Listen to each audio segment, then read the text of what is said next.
Immense révélation de l'existence d'un vaste réseau de déstabilisation contre le Burkina Faso. Les chefs d'orchestre sont des Burkinabés, ayant occupé des postes de responsabilité au plan national pour certains. Des noms bien connus des populations. Les services de renseignement en collaboration avec ceux de l'Alliance des États du Sahel suivent de près un vaste réseau de déstabilisation orchestré depuis l'extérieur et dont les ramifications internes menacent notre souveraineté nationale. Nous souhaitons vous exposer les faits qui illustrent l'ampleur de ces manœuvres ainsi que les actions résolues prises pour y faire face. Il est porté à la connaissance du public burkinabé et de la communauté internationale que des individus résidant en République de la Côte d'Ivoire se sont activés dans une entreprise de subversion contre notre pays.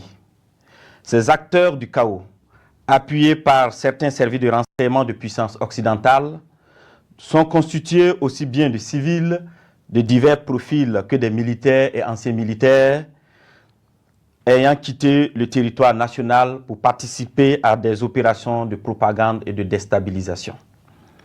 Grâce au suivi permanent de leurs activités, nous avons pu déjouer plusieurs tentatives de déstabilisation, aussi pernicieuses qu'incessantes. Face à ces échecs répétés, ces individus sans foi ni loi ont opté pour un énième plan. Ce énième plan consistait d'une part à signer un contrat avec des groupes terroristes baptisés les centraux et d'autre part à leur donner des formations spécifiques dans la zone du centre-est pour la prise d'objectifs qui ont été consignés dans leur contrat. Ils devraient en premier lieu mener des actions violentes contre des civils innocents, puis en second lieu s'attaquer non seulement à des institutions de la République, mais aussi à plusieurs autres points sensibles. La première attaque précurseur de cette opération était celle de Barsalgo le samedi 24 août 2024, qui consistait à massacrer le maximum de populations civiles pour créer le désarroi et le chaos au sein de ces populations et ébranler de ce fait la nation entière, facilitant ainsi l'exécution de l'action principale. Le plan prévoyait l'infiltration de plusieurs groupes terroristes.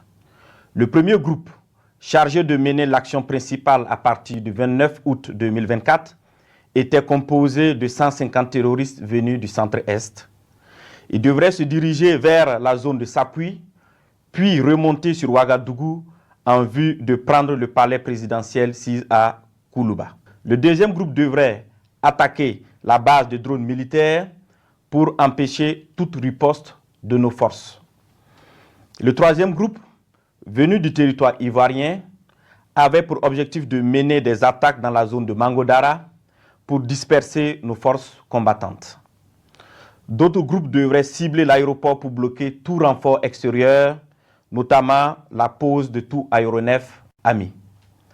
Durant ces investigations, nos services de renseignement ont été alertés de l'arrestation de 2 individus suspects sans papier d'identité à un poste de contrôle à l'entrée de la ville de Niamey le 29 août 2024. Après des auditions rigoureuses, ils ont révélé être accompagnés d'un certain Akouchi qui avait déjà passé le 10 postes de contrôle. Ce dernier a été arrêté plus tard, le lendemain, le 30 août 2024, à la gare Rimbo, à Niamey, alors qu'il tentait de s'échapper. Des vérifications d'identité faites, il s'est avéré que le dénommé Akouchi n'est rien d'autre que le commandant Ahmed Kinda, précédemment chef de corps des forces spéciales. Censé normalement être en stage au Maroc, il s'est révélé être le chef des opérations de toutes ces attaques tristement planifiées. Les 2 individus suspects se sont révélés être en réalité 2 chefs terroristes, nommés Ousmane Abdoulaye et Amadou Idrissa.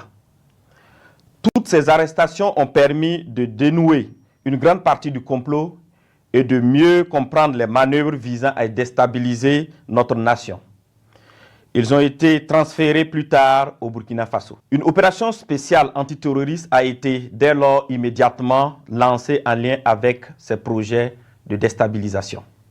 Les premières investigations ont révélé que ce complot était orchestré par des ressortissants burkinabés résidant à l'étranger, dont M.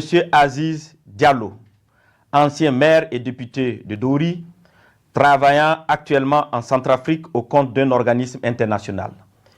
Il est l'un des cerveaux présumés de cette conspiration. Sous le nom de code Ahmed le Centro, il est en contact avec un groupe terroriste de l'État islamique au Grand Sahara, EUGS, à travers un de ses oncles installé dans la ville de Dori. 2. Monsieur Ousmane Moumouni Raouni Diallo, oncle de Monsieur Aziz Diallo, ancien combattant de l'EUGS, ancien coordinateur des négociations avec le groupe terroriste sous l'ancien président Damiba. 3. Monsieur Aziz Dabo, ex-agent de l'Agence nationale de renseignement ANR, en fuite, connu sous le nom de code Lionel. 4. Monsieur Abdoulaye Bari, connu sous le nom de code Le Voyageur, il est le lien entre les puissances occidentales, les terroristes et la partie militaire. 5. Un certain Serge Maturin, journaliste nigérien d'origine ivoirienne, représentant Le Voyageur au Niger. Il a hébergé le commandant Ahmed Kinda la nuit du 29 août 2024 pour lui permettre de s'échapper et devrait faciliter également l'infiltration de tout le commando à l'est du Burkina Faso. M. Abdoulaye Bari lui avait demandé de garder par devers lui 4 téléphones satellitaires de marque Touraya destinés aux opérations funestes. 6. M. Djibril Yipene Bassolé, ancien ministre des Affaires étrangères du Burkina Faso. 7. M. Newton Ahmed Bari, ancien président de la CENI. 8. M. Alpha Bari, ancien ministre des Affaires étrangères du Burkina Faso. 9. Le commandant François Zungrana, alias César. 10. Le commandant Herman Zongo, qui renseignait sur les positions des vecteurs aériens et des mouvements de l'armée. 11. Le commandant Joanny Kompori, ancien directeur général de la SONABI, qui recherchait des drones kamikazes. 12. Le colonel Zala, travaillant dans le système des Nations Unies en Centrafrique. 13. Le lieutenant-colonel Paul-Henri Sandago Damiba, alias le Patriarche, qui dirige le volet militaire de ce complot. 14.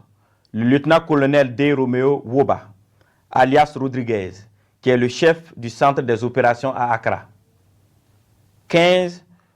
Plusieurs autres officiers à l'extérieur du pays sur lesquels les investigations se poursuivent. Ces déstabilisateurs, en collaboration avec des complices à l'intérieur du pays, menaient des actions de désinformation massive et utilisaient des pratiques occultes pour s'aimer la confusion et la division.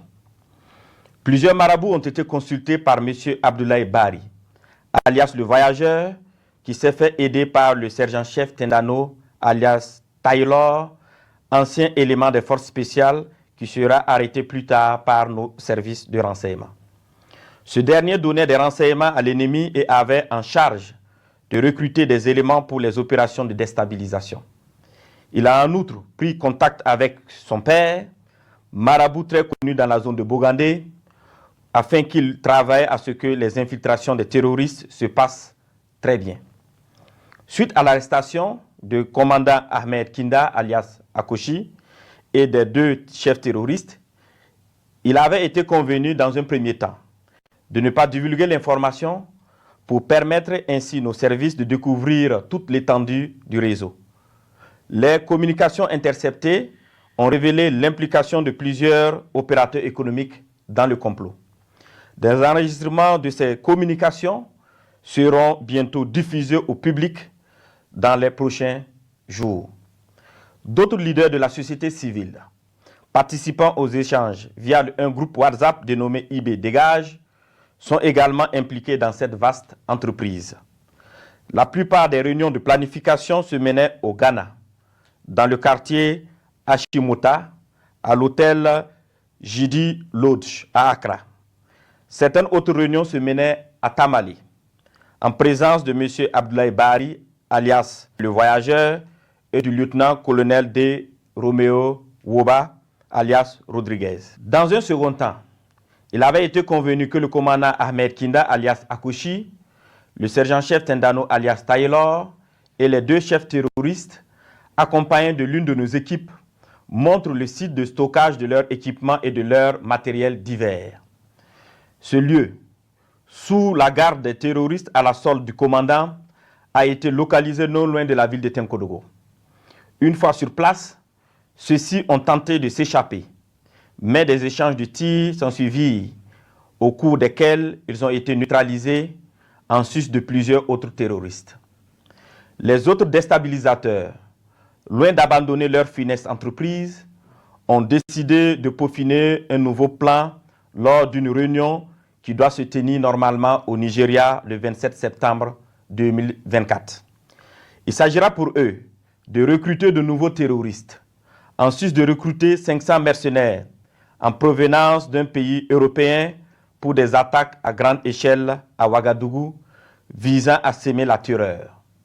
Toujours dans leurs prévisions, ils ont décidé de tuer tous ceux qui s'opposeraient à leur action en faisant référence aux populations dans le cas où elles se révolteraient.